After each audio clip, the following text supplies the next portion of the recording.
and Oscar is not guilty of murder. If you wish, I can take a minute and give you the facts why it's totally impossible for him to be found guilty of murder.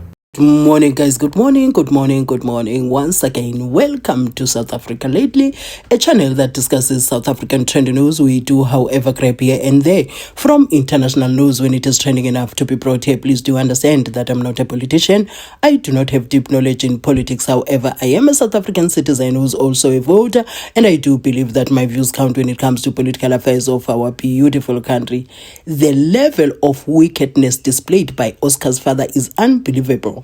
How can you be out here on an international platform poking the wound of a family that lost their child through your son's hand, and you are out here complaining about injustice about your son, the manslaughter versus murder?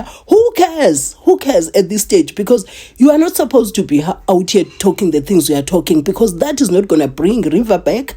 For her family, the only thing that we have succeeded to do is poke their wound, because they're going to see this. I mean, Piers is huge. Many people have watched this. I have, and I'm bringing it here, and so other people are going to do the same thing. So there is something that he also did. He sprinkled racism on top of that judgment. He said is creating a narrative that it is because of black judges, the incompetence of the black judges. Note how he is also connected to Elon Musk in the AFRIFORUM. It makes you believe that there is something huge that has been coordinated within South Africa, and long before Trump became the president of America for the second time, right? It makes you wonder, what are we sitting on here?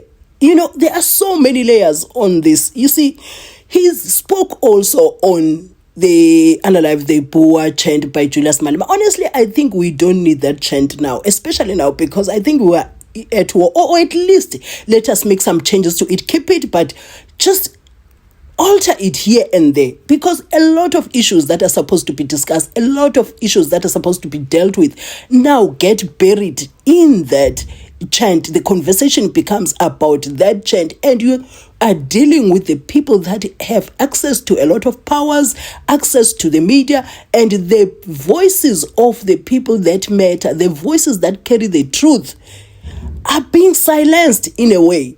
So, just the wickedness of Oscar Pistorius. He spoke about Elon Musk, said, I spoke to Elon Musk. Then you find that there is this group of racist people. If you ever noticed, the people that go with Elon Musk, people go with Trump, there is a lot of racism there and white supremacy thing going on. So they find each other. So you begin to see that, if they have access to Elon Musk, then they have access to Donald Trump. If they have access to Donald Trump, they have access to the entire administration. Guys, what are we dealing with here? You begin to wonder, but let me not keep you for long, because I've spoken a lot already. Let me allow you to watch this man going with his gibberish, and then I'll come back right at the end with my closing commentary. He's had enough. I'm joined now by Henke Pistorius. Mr. Pistorius, thank you for joining Uncensored.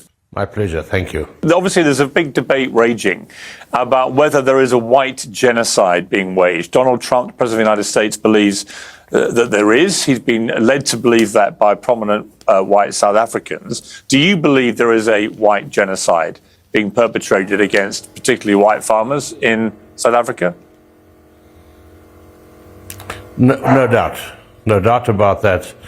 And unfortunately, it is not any farmer is in a position where he can rely on the kind of protection he's supposed to be able to rely on from authorities, from police. But what do you base the idea, the notion of a white genocide on? Well, you just have to look at the figures and compare the figures of murders among white farmers with any group internationally, and you see for yourself where that fits in. Well, I'm looking at the figures for last year, for example. Well, I'm looking at the figures for last year: 26,232 murders in South Africa, according to the South African Police Service figures. Of those, 44 were killings of people within the farming community, and of those, only 8 were actual farmers. I mean, that doesn't sound, on the face of it, anything like a genocide of white farmers, does it? Well, I don't know about the figures you have. Well, they're the official police figures for murders in South Africa. Well, police figures is police figures, and they certainly do have a agenda to protect. So I would not. I would advise you not to rely on that 100%. Okay. What did you think of President Ramaphosa's visit to the Oval Office, and in particular the way that Donald Trump presented suddenly out of nowhere this video evidence to him?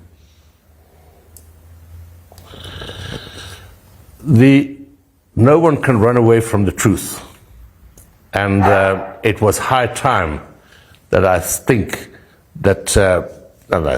know that certain things had to be seen and had to be accepted and had to get direct answers from President Ramaphosa. And if he was not aware, as he stated he was not, then that reflects extremely badly on himself and on the ANC. But you've had a lot of people since that Oval Office encounter queuing up to say they do not believe there is any kind of white genocide. And these statistics, I mean, you may not accept them, but the police statistics just do not suggest that there is anything like that going on. Where are you getting your information that there is a white genocide? Well, if you want to get the correct figures, you should speak to organizations like AFRIFORUM and the people that really present the interest of white farmers, farmers in general, but white farmers in particular.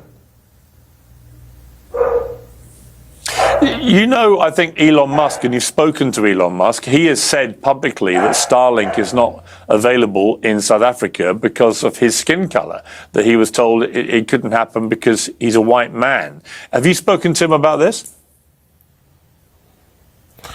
Well, I haven't spoken to Elon about it, but I have said to him, I am finding now with our Moringa strategy, which will make huge differences in sub-Saharan Africa, and which could create by 2035, 36, up to $1 trillion in carbon credits. Now, that kind of money available to sub-Saharan Africa for rural enterprise development or for structural development is mind-blowing. But that is the facts. That is what can be available.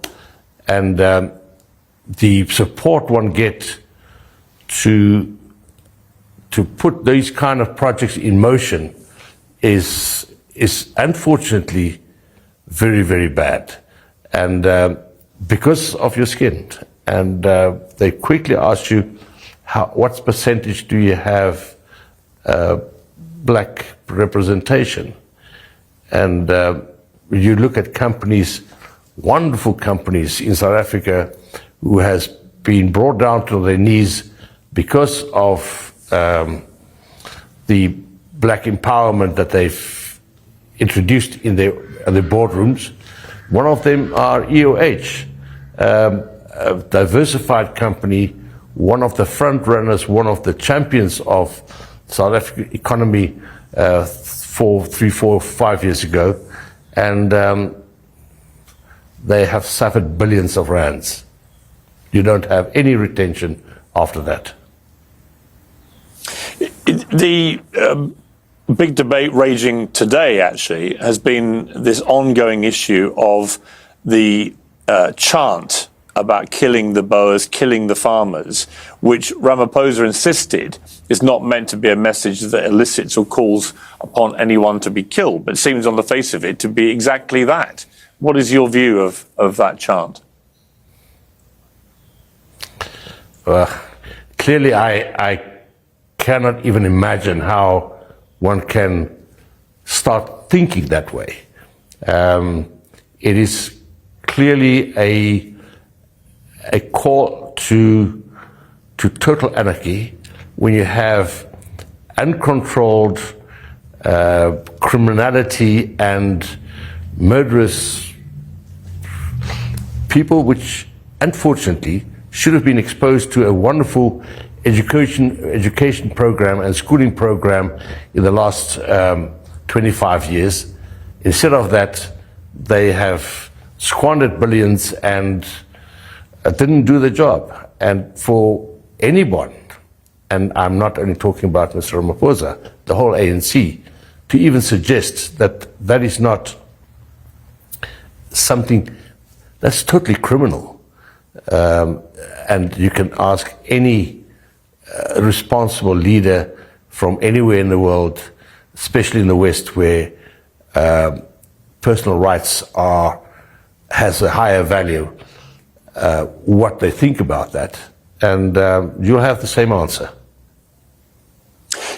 As you know, the argument against you that's come back your way, and it's been raging since the trial of your son Oscar, is that you are racist yourself, and that is why you feel these things, and that your attempt to bring race into the possible reasons why Oscar was convicted is illustrative of the fact that you are a racist. How do you respond to that? My opinion is has nothing to do with racists. It's got to do with very poor judicial representation, number one, incompetent, and number two, of dishonest behavior of state prosecutor. And we will get to that. Oscar is just now in a stage where he's on parole, and he doesn't agree with me at all. In fact, he wouldn't talk to me about it because he disagrees with me. I just think that he will feel later to walk away after the parole as a person guilty of manslaughter versus a person guilty of murder is two vastly big things. And Oscar is not guilty of murder. If you wish, I can take a minute and give you the facts why it's totally impossible for him to be found guilty of murder. But I mean, he was convicted of murder. He was found guilty of murder. Are you saying that verdict was unsafe? Clearly. He was found guilty of manslaughter twice, and the prosecutor has misled the whole court and have lied to the court. And I will get to that. I don't want to say too much now. Oscar will be very cross with me because he does not agree with me, and that is it.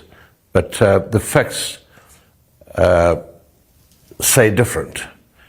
I have been at a function less than a year ago, 2 years ago, where probably the leading judge in South Africa came to me and said to me, Henke, you wouldn't believe how much I thought about you and your family in the last 8, 9 years. You must have gone through extreme tension and unfairness. And I said, well, then we must speak. And we had a discussion. I had a discussion with other judges as well. And the fact is that, in short, if you want to move from manslaughter to murder, you have to prove beyond reasonable doubt. I'll give you just one example, there's 4.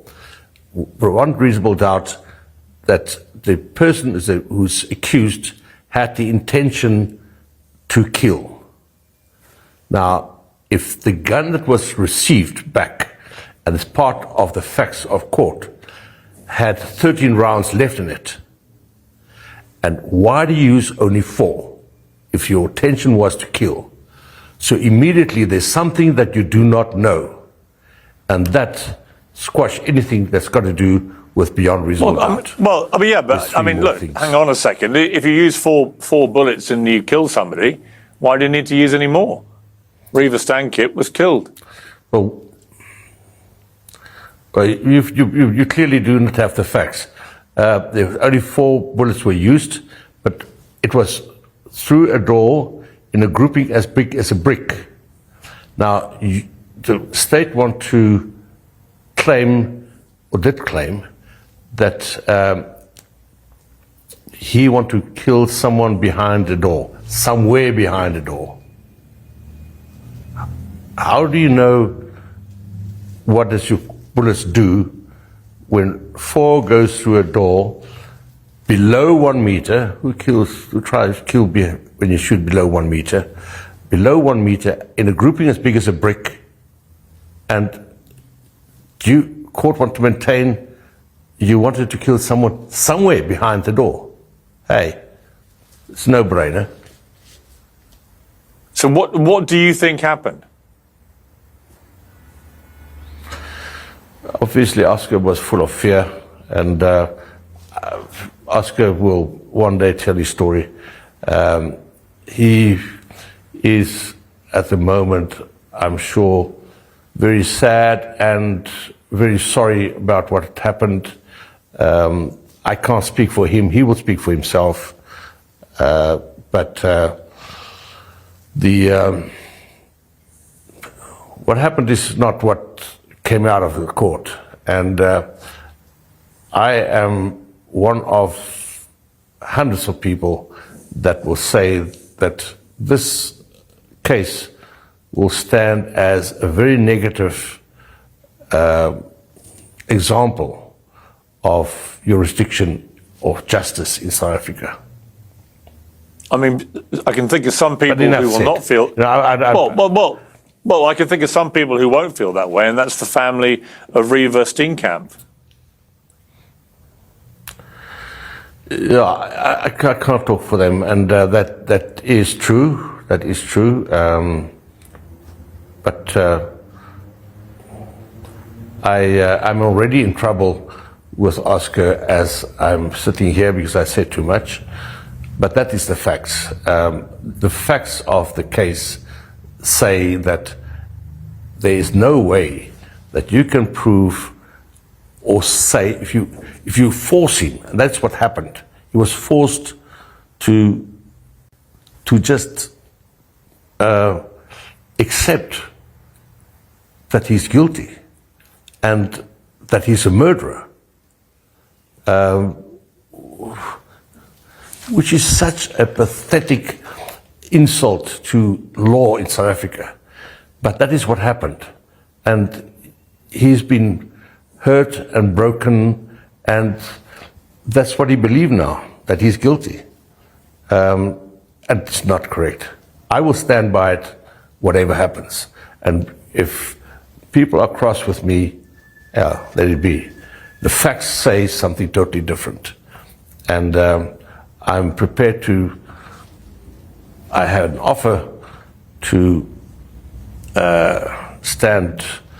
have a one-on-one debate with Gerrie Nel live on TV, and I would love it. Gerrie Nel will probably not accept it, but then the reasons are quite clear why. Do you speak to Oscar regularly? No, we don't, because he knows how I feel, and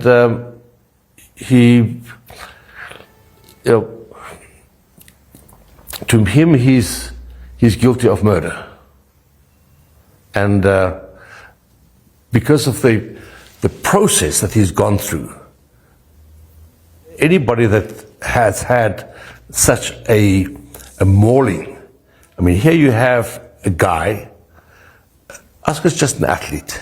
He wants to be an athlete, and that's what he had done for 10 years. Here he is faced with a guy called the Bulldog by the press, and he's nothing else but that. And it is so unfair to leave him exposed to a guy like that. I would love to have a one-on-one with Harry Nell. The same rules as in court. I ask the questions, you can just say yes or no. Hey, see if he will accept that, please. When was the last time you spoke to Oscar? Earlier this year. So he has come to terms with believing that he was guilty as charged with murder, but you're refusing to accept that, and it's that that's caused the rift between you. That is what caused the rift between us. The facts just do not support a finding of guilty of murder. Mr. Pistorius, fascinating to talk to you. Thank you very much indeed for your time. It's my pleasure. Thank you. And that invitation to Harry Nell stand. Okay, well, we'll see if he's interested. Thank you very much. Thank you. Guys, if you watched up to here, I'd like to say thank you for staying this long up to this point. I really appreciate it. And don't forget to share your own views in the comment section. I'm going to be reading those. And if time allows me, I'm certainly going to respond. If not, I'm going to react to show that I appreciate your participation in my channel. And the next time you bump into my videos, kindly watch my ads in full, as that support really goes a long way. That's if you're on Wi-Fi and you have the time to do so. I'll be seeing you in my next upload. Do have a gorgeous day.